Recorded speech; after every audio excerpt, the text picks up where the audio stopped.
Hello children, once again welcome to our biology class of class 10 NRCS Yanam School 10th class second lesson respiration energy producing system.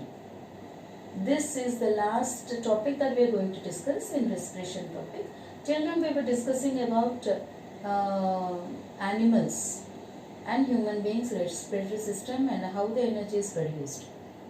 And for both plants and animals, the energy is produced by the same organelle, that is mitochondria. In both the cells, mitochondria are there, and in both the organisms, mitochondria will produce the energy. And we understood in animals how it takes place in detail. In plants, how does it take place? Usually when we think of plants, first thing what comes to our mind is plants take in carbon dioxide for photosynthesis. That will come to our mind first, and we forget that plants are also living beings. They also need to respire. So respiration takes place even in plants.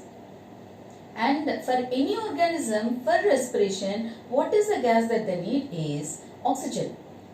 And again there will be a doubt now, because as a child even I had this doubt. So I think that you will also be having the same doubt, even though if you are unable to express it. That's why I am trying to tell you. The plants take in carbon dioxide for photosynthesis and they release oxygen. That is a different life process, completely different life process. Like we cannot mix digestion as a life process and with respiration as a life process in other animals. Digestion is a separate life process for which the products will be different, the reactants will be different, raw material will be different, and everything is different. And for respiration it is different. Exactly like that for plants also. Photosynthesis is a different life process where it needs carbon dioxide and releases oxygen. Respiration is a different process, life process again, where it needs and takes oxygen and releases carbon dioxide. So from where does it take this oxygen?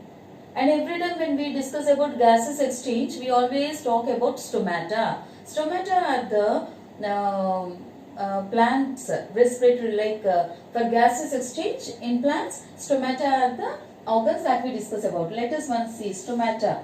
The two bean-shaped, this is the stomatal pore and this is the guard cell, bean-shaped guard cell, and around it, it has the cells surrounding it.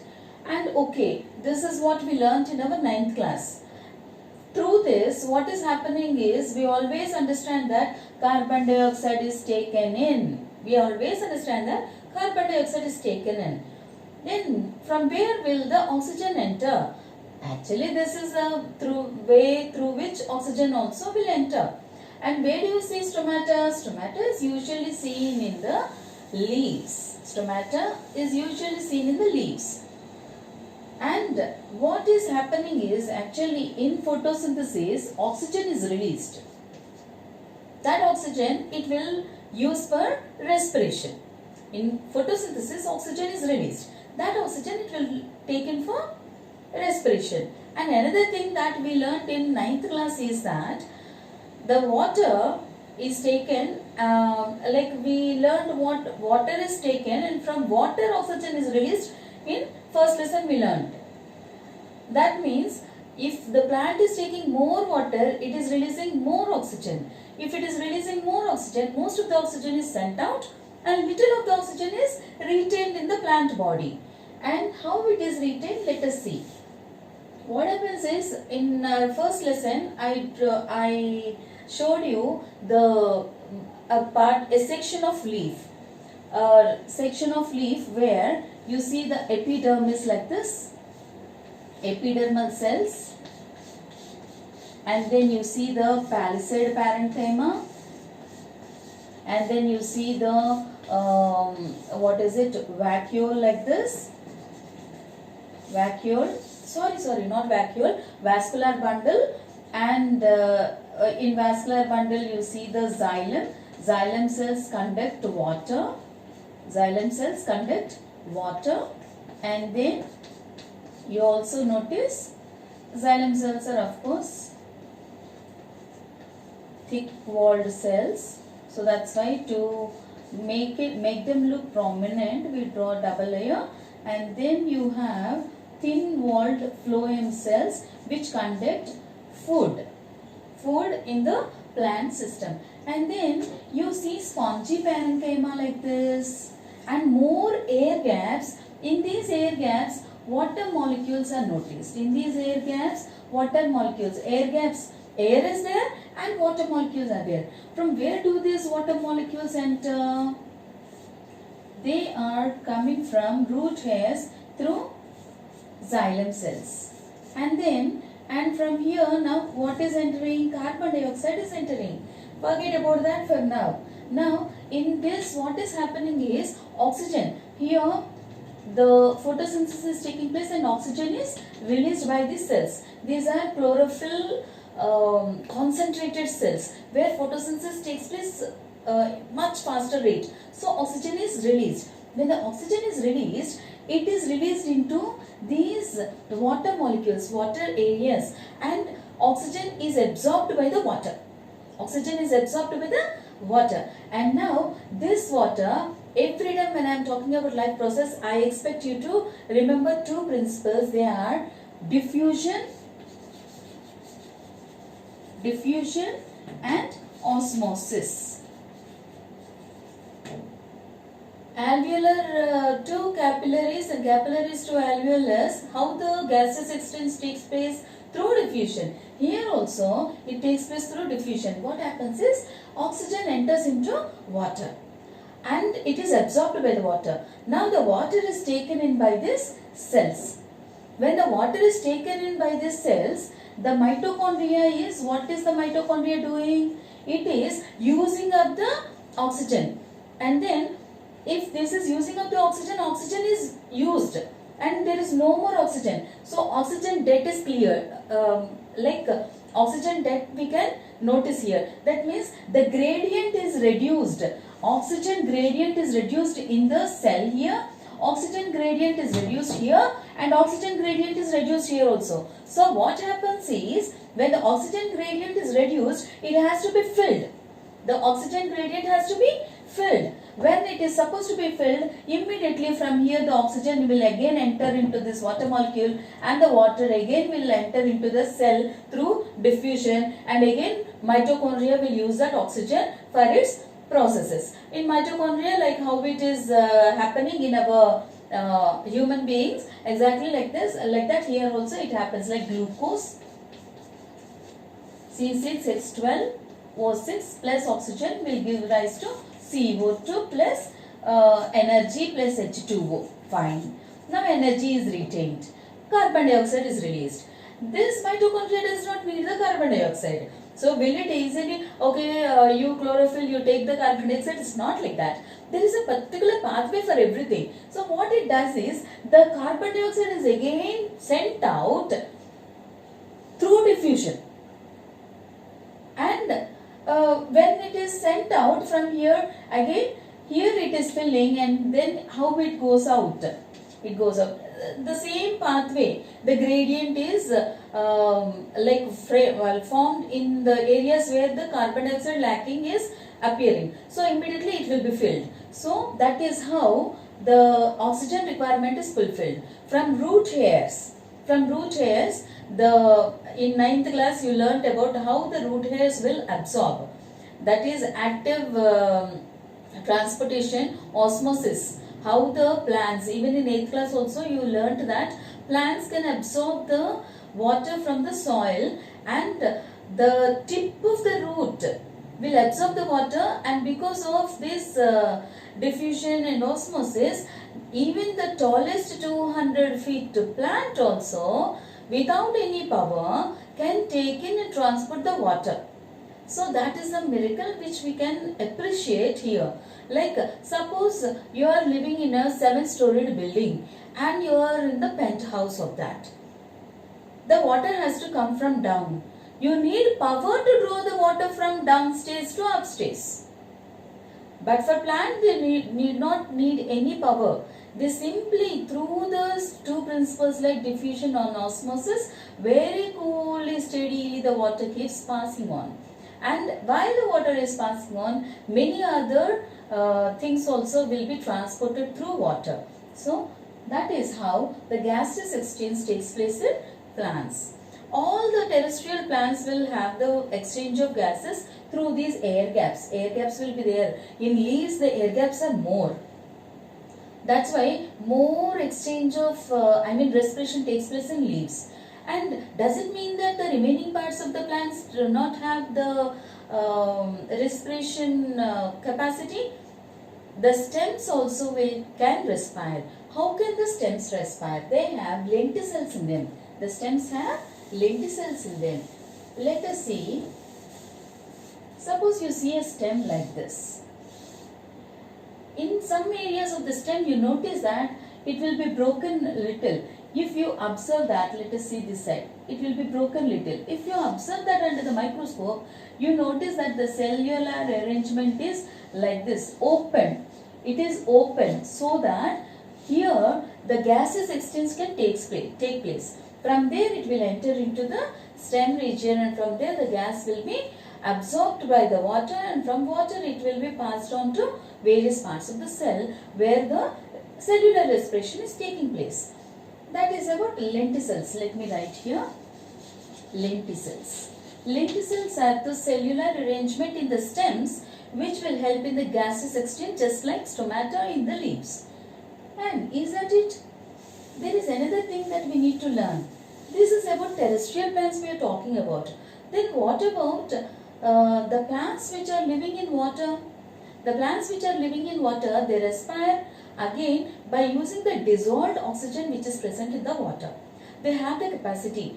Their plants, their parts of the plant are filled with, in parenchyma tissue, we learned about three. What are those three? Spongy parenchyma we learned, storage tissue we learned about, aerenchyma we learned about, chlorenchyma and aerenchyma. Aerenchyma, what does it mean? Air spaces. Through these air spaces, in that air spaces the oxygen will be filled in, and from there the cells will absorb the oxygen they require for respiration. That is how the water plants like Hydrilla, Valsinaria and such plants can do respiration. All plants, be it terrestrial plants or hydrophytes or xerophytes or any plants, they need oxygen for respiration. So this is how they will perform respiration, because aerenchyma tissue is there in water plants, aquatic plants.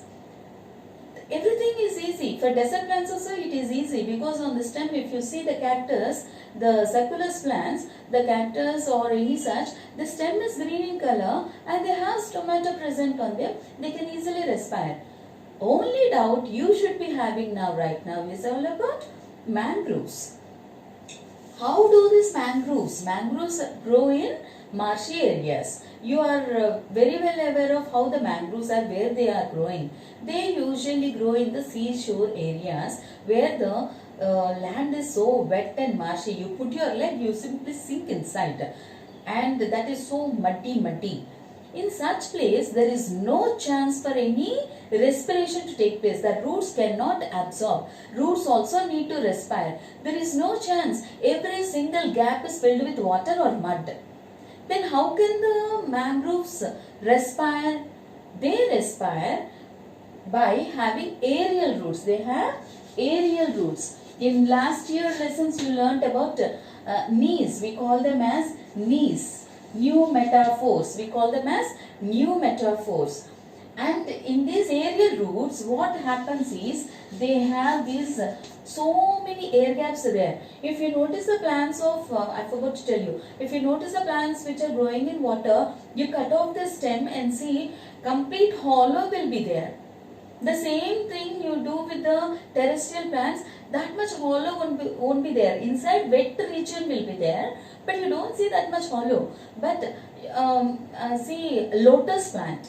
When we cut a lotus plant, we notice there is a hollow. So that shows that hydrophytes, aquatic plants survive and respire because their parts are hollow. And terrestrial plants through lenticels and through stomata and other things. But in mangroves, there is no chance like that. So what they do is, they breathe through the aerial roots. They breathe through aerial roots. So mangroves are different from terrestrial plants. They are different from xerophytes. They are different from hydrophytes. That is about respiration in plants which are growing in different conditions. And we have to now prove that respiration is taking place and carbon dioxide is released during respiration. In photosynthesis lesson, we proved that the plants release oxygen with the help of hydrilla experiment. Now what we have to do is, the plants do respire, and when they respire, they release carbon dioxide. That we are supposed to prove. So how can we prove them? It's very easy. Just take few Bengal gram seeds. Bengal gram seeds, chana, anything which can sprout quickly. Soak them for a few hours and then put them in a cloth, wet cloth, and then tie that and leave it in one place. Next day morning, you open that, you notice small sprouts. Now what you have to do is, take a jar. Take a transparent jar. Any jar will not do. We should be able to see from outside. Take a transparent jar and you put these sprouts. Sprouts, the ones which you have soaked and allowed them to sprout overnight, take them and fill this area like this with the sprouts. And leave this gap here.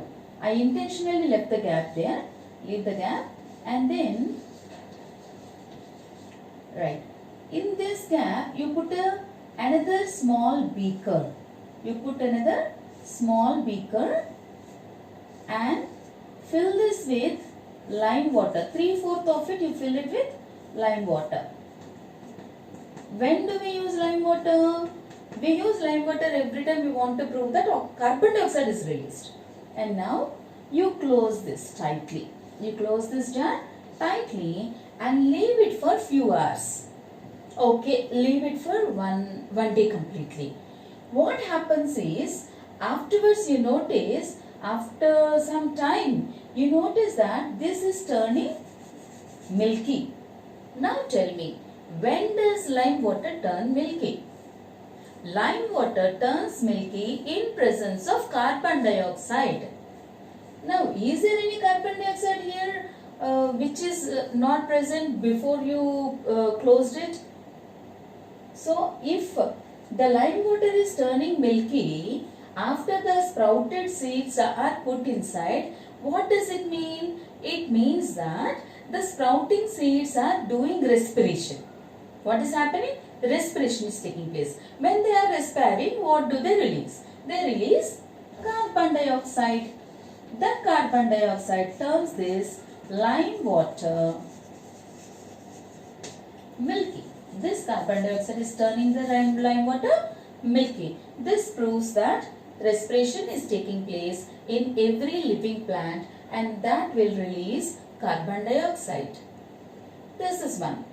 And during respiration, what is the other thing that also has to be released? Heat energy. Now what we will do is, fine, we will remove this, the same setup. You can do another thing. The same setup you do to, you want the pakka proof. Then what you do is, same setup you do, but you do with, let me show you here. Science, no, it is always, if you have correct data only, science will accept. Science needs correct data. Here, did you notice what I am doing?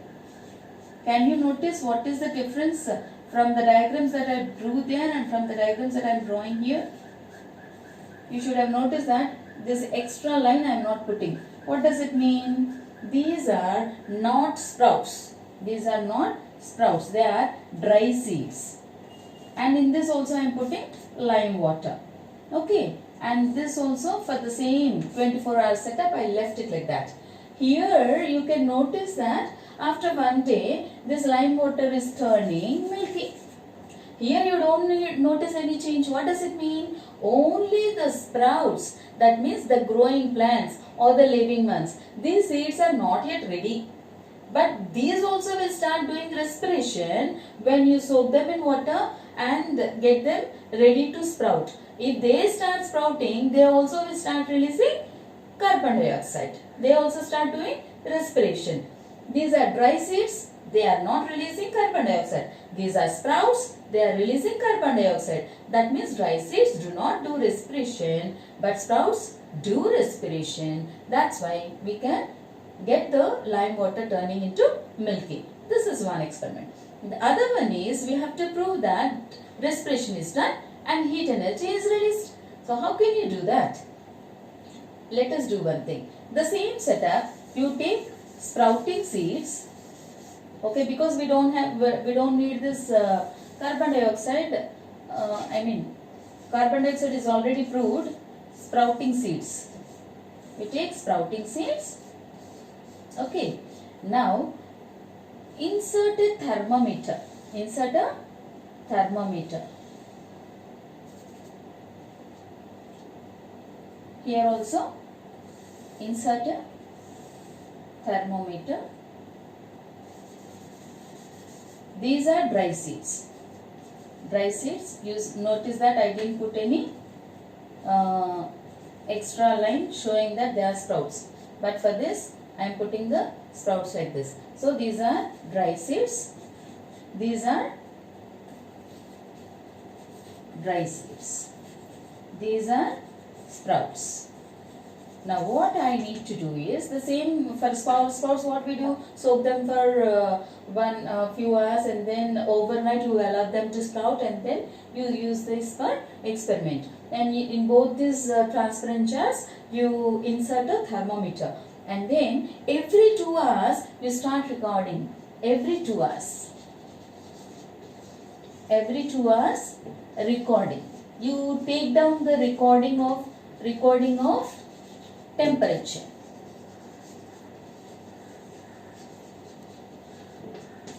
Then you will notice the difference. And where do you see the rise in temperature? In this you see the rise in temperature and here you don't notice any change at all. So that implies that the sprouts are doing respiration, and in the previous experiment we noticed that they are releasing carbon dioxide. In this experiment we are noticing that it is releasing heat energy also. So what about water vapor will be thinking? If you notice carefully, this is all filled with water vapor. Because it is a transparent jar, you will notice that water vapor is released and it becomes opaque. Like you can see the condensation on the insides of this transparent jar. So we can clearly understand that respiration is taking place in living plants. When plants are living, not in dry plants or where the plants are dead, you don't see any respiration, because respiration is a life process where it happens only when there is life. So that is all about our lesson, respiration, the energy producing system. And what are the topics that finally we need to conclude about is respiration is a breaking down process. Respiration is a breaking down process. We call it as catabolism. Photosynthesis is a building up process. We call it as anabolism. I told you previously also when I wrote both the equations, C6H12O6 plus H2O gives rise to CO2 plus H2O plus O2, and then exactly like that CO2 plus O2 I told you in photosynthesis, and CO2 plus O2 gives rise to C6H12O6, like that I told you. These are two opposite things I told you, right? Now even though they are simply opposite, you cannot simply say that both the pathways are same. How it is happening for respiration, exactly like that if you go reverse it is happening for photosynthesis. No, it is not like that. Respiration pathway is completely different from photosynthesis pathway. So these are two different life processes that you learned. I hope you enjoyed, but you will enjoy this much better if you read the textbook and understand the content. Any doubts, anywhere you have, once again go through this video. you have any more doubts even after watching the video once, twice and thrice, anytime you are welcome to ping me. I am always available to respond to your queries. Hope you will enjoy this lesson, and soon we'll start our third lesson for 10th class, and that is much more interesting. It is about circulation, the red blood vessels and the heart, the blood vessels and how the transportation takes place. Everything we are going to learn. It's going to be so interesting. I want you to first understand these first two lessons, then the third lesson becomes much more interesting for you. So I hope you will all do well. Take care of yourself, listen to your parents, and don't neglect your studies. Bye bye. Have a good day.